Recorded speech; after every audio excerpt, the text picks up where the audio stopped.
What do you think is the secret to a successful relationship? That never gets discussed because if you look at sort of who people select to have sex with versus who people select to try and form long-term relationships with them, I mean, there are many men who would not choose to be with the woman that is most attractive to everybody because they don't have the confidence they could keep her. That's right? a good point. Even if she's not a flirt and wouldn't be looking, right? Even if she didn't have a wandering eye. Some men deliberately wouldn't want to be with the most beautiful. People tend to match up pretty closely in terms of attractiveness. Like, not always. You asked about income, and I want to make sure that, yes, it's true that resource potential is an important variable because people have to think about safety and childcare and a number of things because it's not as edgy as thinking like, oh yeah, it's all about money, it's all about beauty, it's all about this, it's about the Lamborghini. It's like, no, like how is he going to treat you? Because the last thing you want is someone with a ton of reproductive potential, resource potential, who's going to treat you like garbage. Chances are they're not going to stay with you. Yeah. More important than any other feature across all cultures is that the woman reports that she sought someone who is kind to them. Not necessarily kind to everybody, but kind to them. Okay, so even if you think of like extreme money or you think of extreme bodies or extreme resources, right, that somebody has,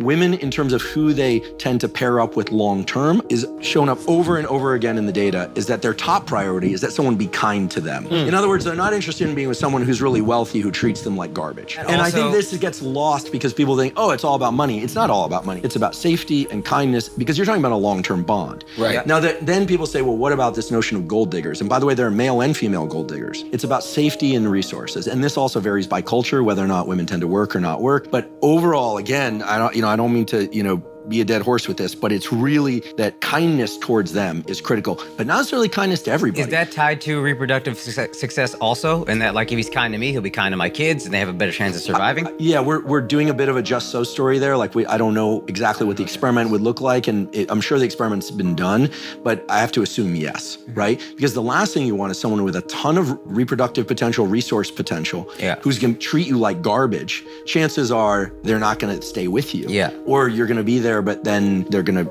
bring in other mates. Kindness toward each other is fundamentally the most important variable, which is kind of reassuring. I don't say that to be politically correct. That's how the data fall out. And so there's also something very special to people about the other person who is very desired by a lot of people, treating them particularly nicely.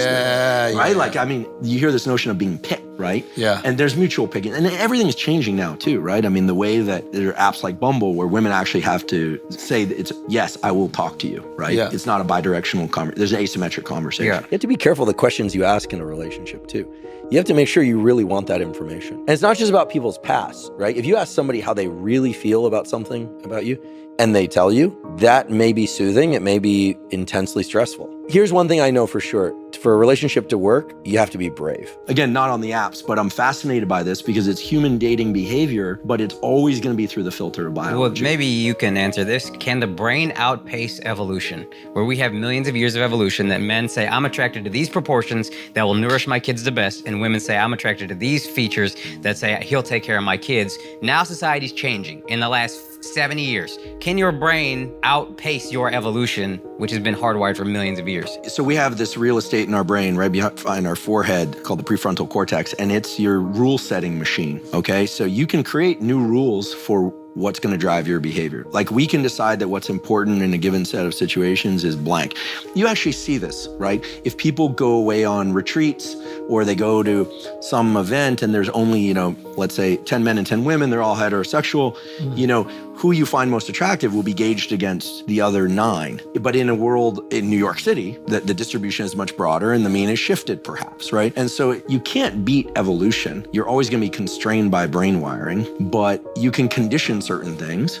And also sometimes people are selecting for somebody who's really nice, really funny. We get along so well. I mean, there are other criteria, right? I'm just trying to get you to say it's okay for us to be shallow, really, at the end of the day. It's as okay to be shallow as being shallow is important to you. There are people who, they have their list, right? They're like, I want to be with someone who graduated college, or I don't care, or I want to be with somebody who, is physically attracted to, et cetera, et cetera. I mean, the reality is that no matter how attracted two people are to one another, like at some point it becomes familiar. But there are certain people, like I'll just disclosure, I'm actually become in a relationship, monogamous relationship, actually become more attracted to the person I'm with. And I think it's something through the nose. It's like a pheromone thing. I become very conditioned to them. It's not that no one else becomes attracted to me, but I become very conditioned to them. I don't know that everyone's like that. I've only been me, but I know that there's some people that get really restless after they've been with the same person for a little while.